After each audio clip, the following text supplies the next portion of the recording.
हमारे धार्मिक ग्रंथों में शुक्रवार का दिन संतोषी माता की पूजा के लिए निर्धारित है। अत्यंत ही सरल, आसानी से प्रसन्न होने वाली संतोषी माता का व्रत हर तरह से गृहस्थी को धन धान्य, पुत्र, अन्न, वस्त्र से परिपूर्ण रखता है और माँ अपने भक्तों को हर कष्ट से बचाती है। ऐसी सर्व सुख प्रदायिनी माता संतोषी के व्रत की कथा हम आज इस वीडियो के माध्यम से आपको सुनाएंगे। एक गांव में एक बुढ़िया थी। उसके 7 बेटे थे। 6 कमाने वाले थे जबकि एक निकम्मा था। बुढ़िया 6 बेटों को रसोई बनाती, भोजन कराती और उनसे जो कुछ जूठन बचती वह 7वें को देती थी। एक दिन वह पत्नी से बोला, देखो मेरी माँ को मुझ पर कितना प्रेम करती है। वह बोली, क्यों नहीं, सबका जूठा तो तुमको खिलाती है। वह बोला, ऐसा नहीं हो सकता, मैं जब तक आँखों से न देख लूँ नहीं मान सकता। बहू हंसकर कहती है, देख लोगे तब तो मानोगे। कुछ दिन बाद त्योहार आया। घर में 7 प्रकार के भोजन और चूरमे के लड्डू बने। वह जांचने को सिर दुखने का बहाना कर पतला वस्त्र सिर पर ओढ़े रसोई घर में सो गया। वह कपड़े में से सब देखता रहा। 6 भाई भोजन करने आए। उसने देखा माँ ने उनके लिए सुंदर आसन बिछाकर नाना प्रकार की रसोई परोसी और आग्रह करके उन्हें जमाया। वह देखता रहा। 6 भोजन करके उठे तब माँ ने उनकी झूठी थालियों में से लड्डुओं के टुकड़े उठाकर एक लड्डू बनाया।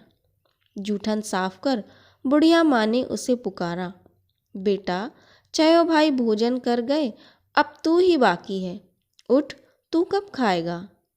वह कहने लगा, माँ मुझे भोजन नहीं करना, मैं अब परदेश जा रहा हूँ।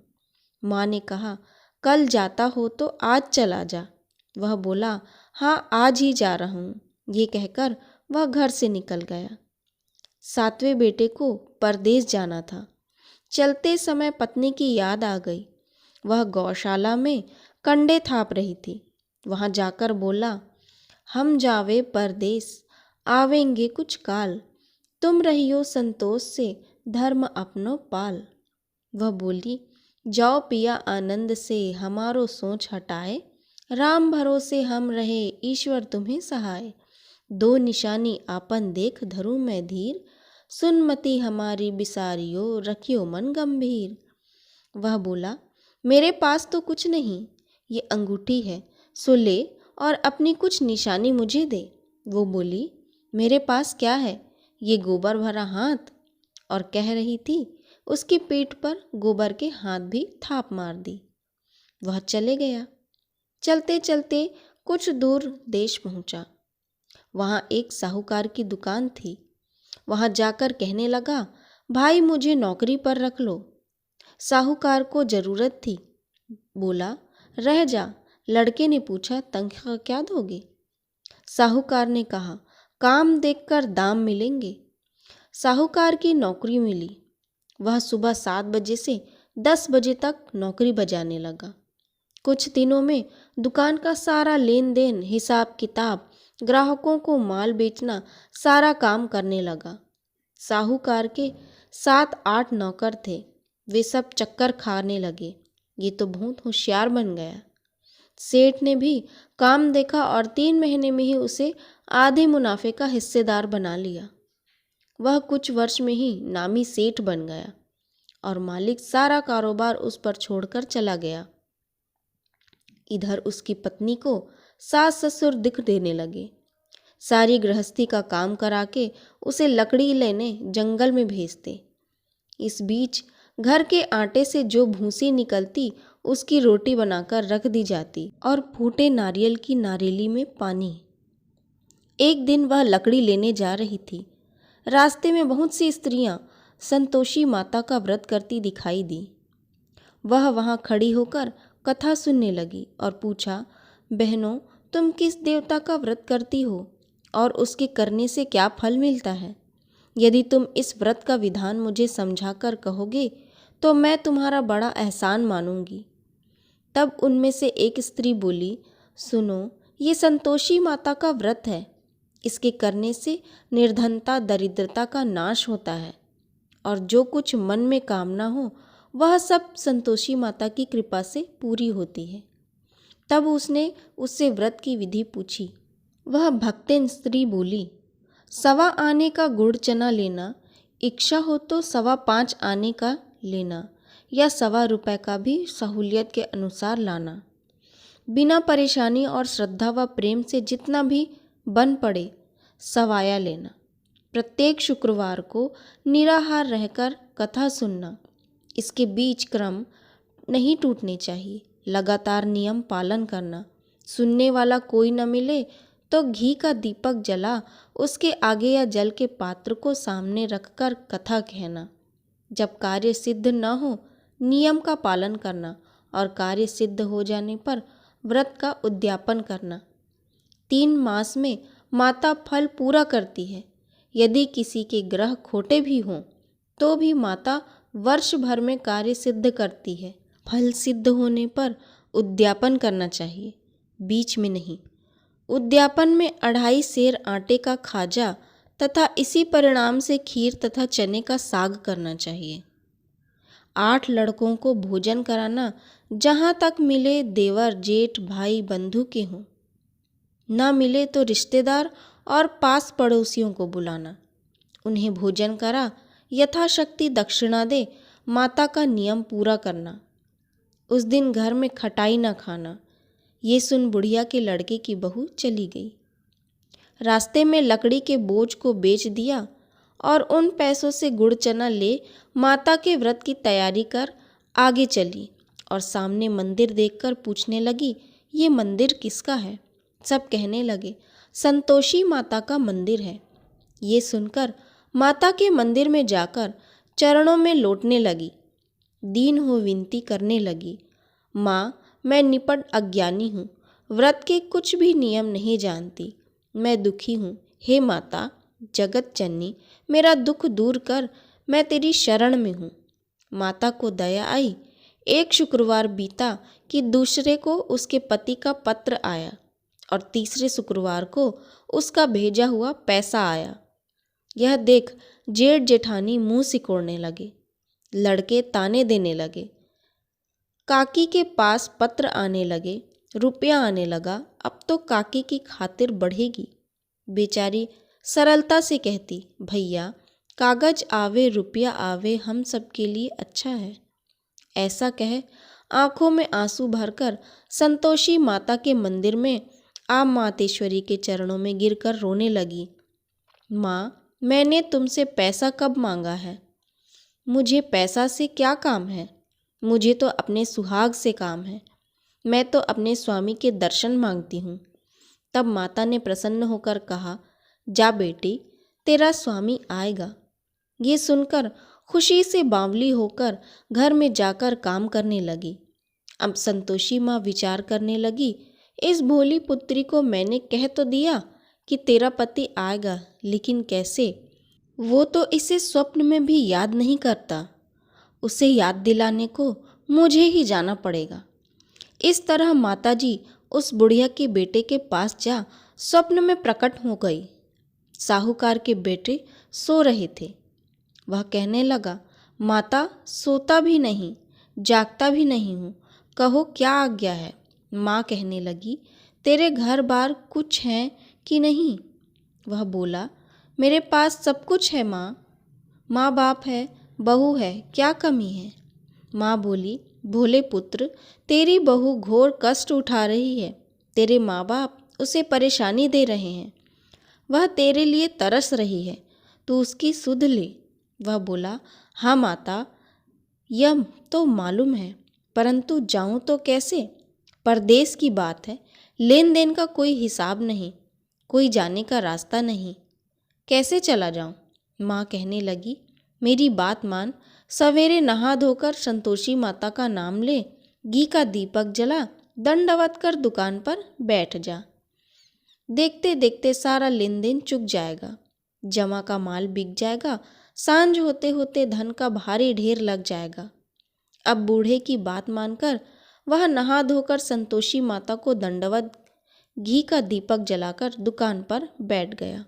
थोड़ी देर में लेन देन वाले रुपया लाने लगे, लेने वाले हिसाब लेने लगे। कोठे में भरे सामान से खरीदकर नगद दाम दे सौदा करने लगे। शाम तक धन का भारी ढेर लग गया। मन में माता का नाम ले चमत्कार देख प्रसन्न हो घर ले जाने के वास्ते गहना कपड़ा सामान खरीदने लगा। यहाँ काम से निपट तुरंत घर को रवाना हुआ। उधर उसकी पत्नी जंगल में लकड़ी लेने जाती है। लौटते वक्त माताजी के मंदिर में विश्राम करती। वह तो उसके प्रतिदिन रुकने को जो स्थान ठहरा। धूल उड़ती देख वह माता से पूछती है, हे माता, ये धूल कैसी उड़ रही है? माता कहती है, हे पुत्री, तेरा पति आ रहा है। अब तू ऐसा कर, लकड़ियों के 3 बोझ बना ले। एक नदी के किनारे रख और दूसरा मेरे मंदिर पर व तीसरा अपने सिर पर। तेरे पति को लकड़ियों का गट्ठर देख मोह पैदा होगा। वह यहाँ रुकेगा, नाश्ता पानी खाकर माँ से मिलने जाएगा। तब तू लकड़ियों का बोझ उठाकर जाना और चौक में गट्ठर डालकर जोर से आवाज़ लगाना, लो सासू जी, लकड़ियों का गट्ठर लो, भूसी की रोटी दो, नारियल के खेपड़े में पानी दो। आज मेहमान कौन आया है? माताजी से बहुत अच्छा कहकर वह प्रसन्न मन से लकड़ियों के 3 गट्ठर बनाई। एक नदी के किनारे पर और एक माताजी के मंदिर पर रखा। इतने में मुसाफिर आ पहुंचा। सूखी लकड़ी देख उसकी इच्छा उत्पन्न हुई कि हम यहीं पर विश्राम करें और भोजन बनाकर खा पी कर गाँव जाएं। इसी तरह रुककर भोजन बना विश्राम करके गांव को गया। सबसे प्रेम से मिला। उसी समय सिर पर लकड़ी का गट्ठर लिए वह उतावली सी आती है। लकड़ियों का भारी बोझ आंगन में डालकर जोर से 3 आवाज़ देती है, लो सासू जी, लकड़ियों का गट्ठर लो, भूसी की रोटी दो। आज मेहमान कौन आया है? यह सुनकर उसकी सास आकर अपने दिए हुए कष्टों को भुलाने हेतु कहती है, बहू, ऐसा क्यों कहती है? तेरा मालिक ही तो आया है। आ बैठ, मीठा भात खा, भोजन कर, कपड़े गहने पहन। उसकी आवाज़ सुन उसका पति बाहर आता है। अंगूठी देख व्याकुल हो जाता है। माँ से पूछता है, माँ ये कौन है? माँ बोली, बेटा ये तेरी बहू है। जब से तू गया है तब से सारे गांव में भटकती फिरती है। घर का काम काज कुछ करती नहीं, 4 पहर आकर खा जाती है। वह बोला, ठीक है माँ, मैंने इसे भी देखा और तुम्हें भी। अब दूसरे घर की ताली दो, उसमें रहूँगा। माँ बोली, ठीक है, तेरी जैसी मर्जी। तब वह दूसरे मकान की 3री मंजिल का कमरा खोल सारा सामान जमाया। एक दिन में राजा के महल जैसा ठाट बाट बन गया। अब क्या था, बहू सुख भोगने लगी। इतने में शुक्रवार आया। शुक्रवार व्रत के उद्यापन में हुई भूल किया खटाई का इस्तेमाल। उसने अपने पति से कहा, मुझे संतोषी माता का व्रत का उद्यापन कराना है। पति बोला, खुशी से कर लो। वह उद्यापन की तैयारी करने लगी। जिठानी के लड़कों को भोजन के लिए कहने गई। उन्होंने मंजूर किया, परंतु पीछे से जेठानी ने अपने बच्चों को सिखाया, देखो भोजन के समय खटाई मांगना, जिससे उसका उद्यापन पूरा न हो। लड़के जीमने आए, खीर खाना पेट भर कर खाया, परंतु बाद में खाते ही कहने लगे, हमें खटाई दो, खीर खाना हमको नहीं भाता, देखकर अरुचि होती है। वह कहने लगी, भाई खटाई किसी को नहीं दी जाएगी, यह तो संतोषी माता का प्रसाद है। लड़के उठ खड़े हुए, बोले, पैसा लाओ। भोली बहू कुछ जानती नहीं थी, उन्हें पैसे दे दिए। लड़के उसी समय हट करके इमली खटाई ले खाने लगे। यह देखकर बहू पर माताजी ने कोप किया। राजा के दूत उसके पति को पकड़कर ले गए। जेठ जेठानी मनमाने वचन कहने लगे, लूट लूट कर धन इकट्ठा कर लाया है, अब सब मालूम पड़ जाएगा जब जेल की मार खाएगा। बहू से यह सहन न हुआ। माँ संतोषी से माफ़ी मांगने गई। रोती हुई माताजी के मंदिर गई। कहने लगी, हे माता, तुमने क्या किया? हंसाकर अब भक्तों को रुलाने लगी। माता बोली, बेटी तूने उद्यापन करके मेरा व्रत भंग किया है। वह कहने लगी, माता मैंने कुछ अपराध किया है? मैंने तो भूल से लड़कों को पैसे दिए थे, मुझे क्षमा करो, मैं फिर तुम्हारा उद्यापन करूँगी। माँ बोली, अब भूल मत करना। वह कहती है, अब भूल नहीं होगी, अब बतलाओ वे कैसे आएंगे? माँ बोली, जा पुत्री, तेरा पति तुझे रास्ते में आता मिलेगा। वह निकली, राह में पति आता मिला। वह पूछी, कहाँ गए थे? वह कहने लगा, इतना धन जो कमाया है उसका टैक्स राजा ने मांगा था, वह भरने गया था। वह प्रसन्न हो बोली, भला हुआ, अब घर को चलो।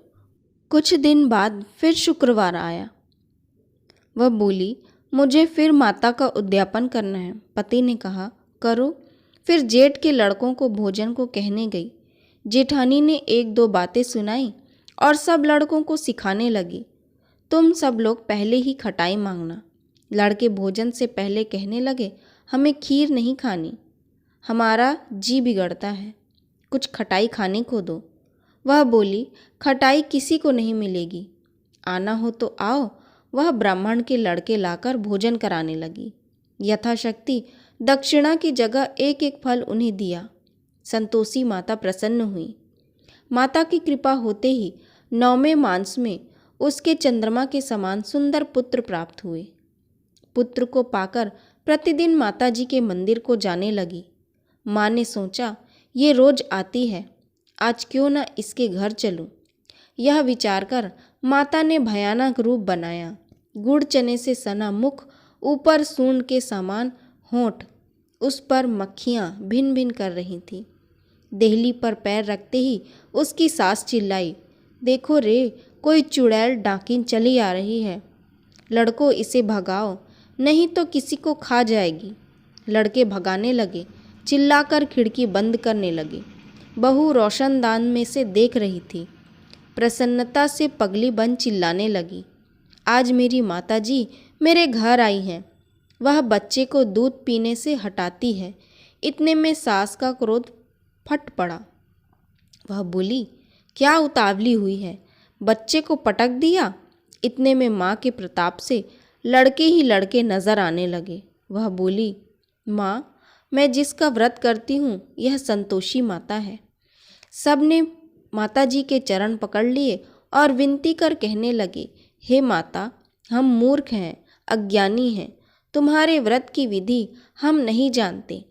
व्रत भंग कर हमने बड़ा अपराध किया है। जग माता, आप हमारा अपराध क्षमा करो। इस प्रकार माता प्रसन्न हुई। बहू को प्रसन्न हो, जैसा फल दिया वैसा माता सबको दे। जो पढ़े उसका मनोरथ पूर्ण हो। बोलो संतोषी माता की जय।